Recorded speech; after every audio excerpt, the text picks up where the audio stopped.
Heureux ceux qui placent en Dieu leur appui. Ils trouvent dans leur cœur des chemins tout tracés.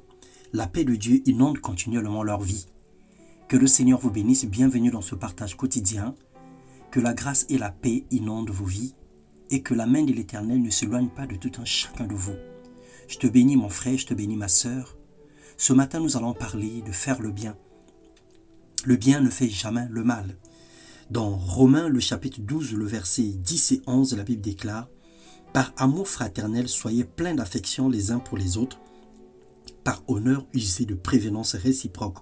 Et du zèle et non de la paresse, soyez fervents d'esprit, servez le Seigneur. » Mon frère, ma sœur, nous savons bâtir des stratégies pour réussir nos projets personnels, mais nous manquons de détermination pour améliorer notre vie spirituelle. Nous prenons à la légère et au second plan l'œuvre de Dieu. La prévenance, c'est l'action d'anticiper sur les besoins ou les désirs des autres. En quelque sorte, imaginer de quoi peut avoir besoin son prochain et y faire face. C'est le cas d'un pays, d'un gouvernement qui sait anticiper les besoins de la population en fonction des saisons, en fonction de ce qui se passe et en fonction de ce qui pourrait se passer.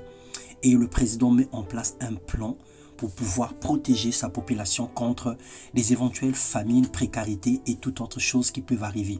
Alors le Seigneur nous appelle à user de prévenance. Dieu nous demande de mettre en réserve des stratégies pour pouvoir venir en aide pour les autres ou par rapport aux besoins des autres ou même pour notre propre vie. Acte 20, le verset 35, la Bible déclare qu'il y a plus de joie à donner qu'à recevoir.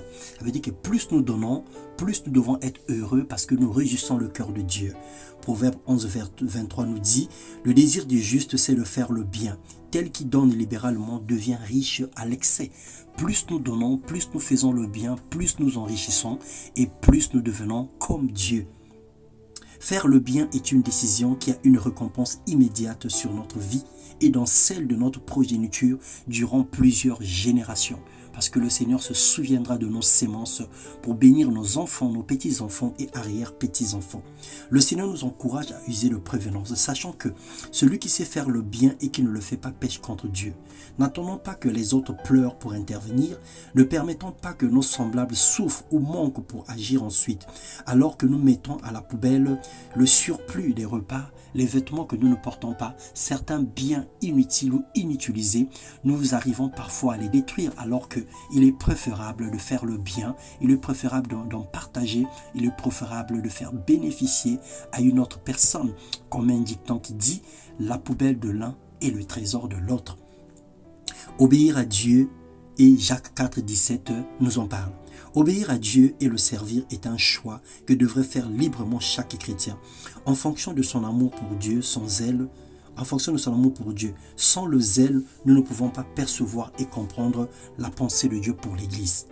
Faire le bien ne peut pas nous apporter un malheur, donner ne peut pas nous ruiner, obéir ne nous éloignera jamais de Dieu. Au contraire, la somme de toutes ces choses nous rapproche de Dieu. Bien-aimés dans le Seigneur, le bien ne fait jamais le mal. Il n'y a que le mal qui fait le mal, disait un serviteur de Dieu.